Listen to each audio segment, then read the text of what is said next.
आता हा काय सांगत आहे की माझा एक ओम मंत्र आहे, नथिंग एल्स. हा जो 5वा सांगत आहे शिवपुराणात, हा रुद्र, ही विद्वेश्वर संहिता. हे 19वं पान आहे, तेच शिवपुराण, विद्वेश्वर संहिता, अध्याय 10वा वाचतोय. इथं लिहिलंय, कारण ह्या ज्ञानाच्या सिद्धीसाठी ओंकार नावाच्या मंत्राचा जप करा. जो सांगतोय की तुम्ही भगवान नाही आहात म्हणून त्याविषयी सांगतायत. मंत्र जप करा, हा अभिमान दूर करणारा आहे. तोच निजमंत्र उपदेश करतात. हा ओंकार माझ्या मुखातून निर्माण झाल्याने माझ्याच स्वरूपाचा बोधक आहे आणि महामंगल करणारा आहे. हा वाचक आहे, मी वाच्य आहे. हा मंत्र माझा आत्मा आहे. याच्या स्मरणाने माझं स्मरण होतं. ठीक झालं. उत्तरेकडील मुखातून अकाराचा, पश्चिमेकडील मुखातून उकाराचा, दक्षिणेकडील मुखातून मकाराचा, पूर्वेकडील मुखातून बिंदूचा, मध्यातील मुखातून नाद उत्पन्न झाला. अशा प्रकारे 5 प्रकारे हा निर्गत झाला. हे सारे एक होऊन ओम असं एकाक्षर तयार होतं. हा माझा मंत्र आहे. साधीशी गोष्ट आहे. हे ओम एकाक्षर हा माझा मंत्र आहे. कोण म्हणतो?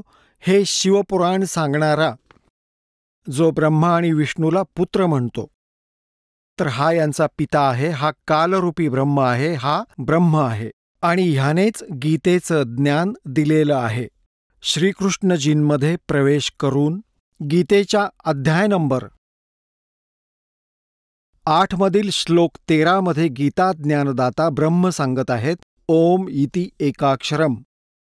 जे एकाक्षर आपण आत्ता वाचलं शिवपुराणात, विद्वेश्वर संहितेत, की हे माझं एक ओम अक्षर एकाक्षर आहे. हे सगळे मिळून ओम, अने, ऊने, मने, बिंदू आणि नादने, हे 5 एकत्र येऊन त्यांचं गठन होऊन एक अक्षर होतं, ओम इति. आणि हे 8व्या अध्यायाच्या 13व्या श्लोकात गीता ज्ञानदाता ब्रह्म श्रीकृष्णात प्रवेश करून सांगतोय. श्रीकृष्णाची भूमिकाच नाहीये गीतेच्या ज्ञानात. हा असं फसवतो. तर याने सांगितलं, ओम इति एकाक्षरम ब्रह्म व्यवहारानाम माम अनुस्मरणम यः प्रयाती त्यजन देहम स याती परमाम गतिम. मी जो ब्रह्म आहे हे एक ओम अक्षर आहे. एक अक्षर, नथिंग एल्स. उच्चारण करून स्मरण करायचं.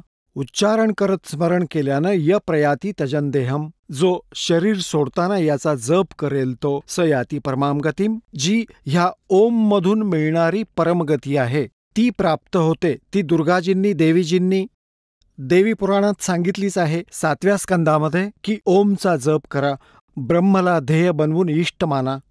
हा ब्रह्मचा जप आहे, ओम मंत्र आहे. ह्याचा जप केल्याने ब्रह्मलोकात जाल, तुमचं कल्याण होईल. एवढंसं हे सांगितलं.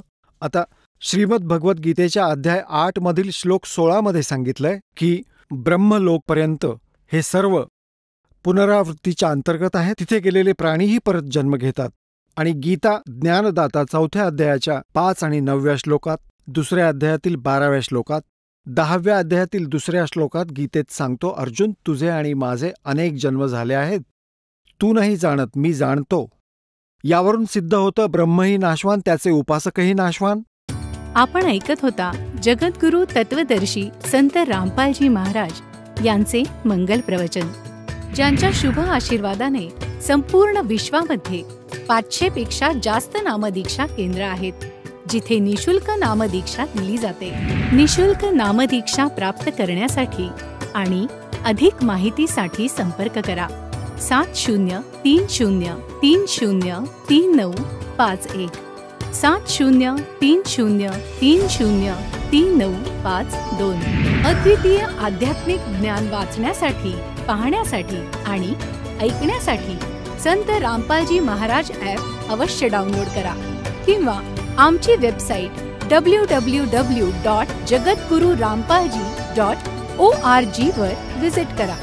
आम्हाला सोशल मीडियावर फॉलो करा. सर्व पवित्र धर्मांच्या पवित्र शास्त्रांवर आधारित प्रमाणित अनमोल पुस्तक ज्ञानगंगा किंवा जगण्याचा मार्ग यापैकी कोणतेही एक पुस्तक निशुल्क मागवण्यासाठी आपण आम्हाला आपले पूर्ण नाव, पूर्ण पत्ता, पिनकोड आणि फोन नंबरसह लिहून 7030303951 किंवा 7030303952 या नंबरवर SMS करू शकता किंवा 7030303950 या नंबरवर व्हॉट्सअप देखील करू शकता.